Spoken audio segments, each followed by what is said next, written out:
वो सब जानता था मगर मानने को तैयार नहीं था। मक्का का सबसे ताकतवर, सबसे होशियार सरदार, जिसे लोग अबुल हकम कहते थे, हक उसके सामने खुला था, कुरान उसके कानों में गूंज रहा था, मगर गुरूर ने उसकी आंखें बंद कर दी। ये है अबू जहल की कहानी, एक ऐसे इंसान की जो फिरौने उम्मत बन गया। मक्का के कल्ब में, काबे के साये में एक आवाज बुलंद हुई।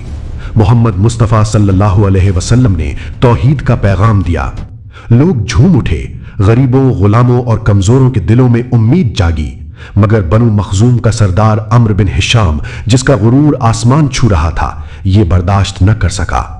वो जानता था कि यह पैगाम सच है। वो रातों को छुपकर कुरान सुनता था। उसकी जबान पर भी कुरान की फसाहत की तारीफ निकलती थी।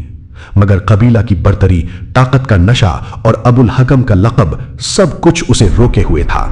उसने फैसला कर लिया, यह पैगाम खत्म करना होगा। सुबह का वक्त, नबी करीम सल्लल्लाहु अलैहि वसल्लम नमाज में मशगूल है। अबू जहल तलवार लेकर आता है। वो गुरूर से बोलता है, अगर मैंने मोहम्मद को सजदे में देख लिया तो उसकी गर्दन पर पांव रख दूंगा, नऊजुबिल्लाह। मगर जब वो करीब पहुंचा, अचानक रुक गया। उसके चेहरे पर दहशत छा गई। वो पीछे हटा, हाथों से अपने आप को बचाता हुआ। लोगों ने पूछा, क्या हुआ?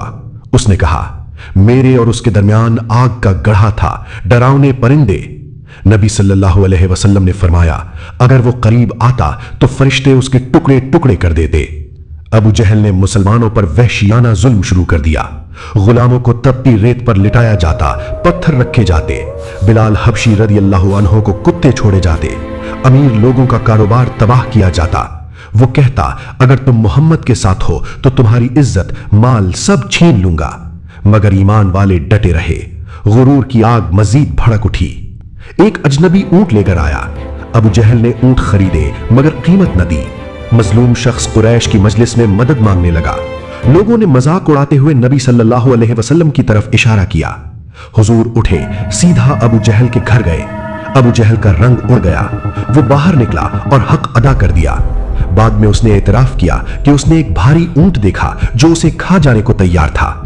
हक का रौब गुरूर को झुका रहा था, मगर वो अब भी न झुका। जंगे बद्र, अबू जहल ने हजारों की फौज लेकर निकला। शराब, गाने वालियां, 3 दिन की जियाफत का वादा। वो चिल्ला रहा था, हम मोहम्मद के अरब पर हुकूमत करेंगे। मगर अल्लाह का फैसला कुछ और था। 313 मुजाहिदीन इस्लाम अल्लाह के फरिश्तों के साथ। अबू जहल जख्मी होकर गिरा। हजरत अब्दुल्लाह बिन मसूद रज़ियल्लाहु अन्हु उसके पास आए। अबू जहल ने गुरूर से कहा, तुमने मुझे कत्ल किया, ये कोई बड़ा कारनामा नहीं। मुझे अफसोस है कि किसानों ने मुझे मारा। उसकी आंखों में अब भी वही तकब्बुर था। हुजूर सल्लल्लाहु अलैहि वसल्लम ने उसकी लाश देखकर फरमाया, ये इस उम्मत का फिरौन है।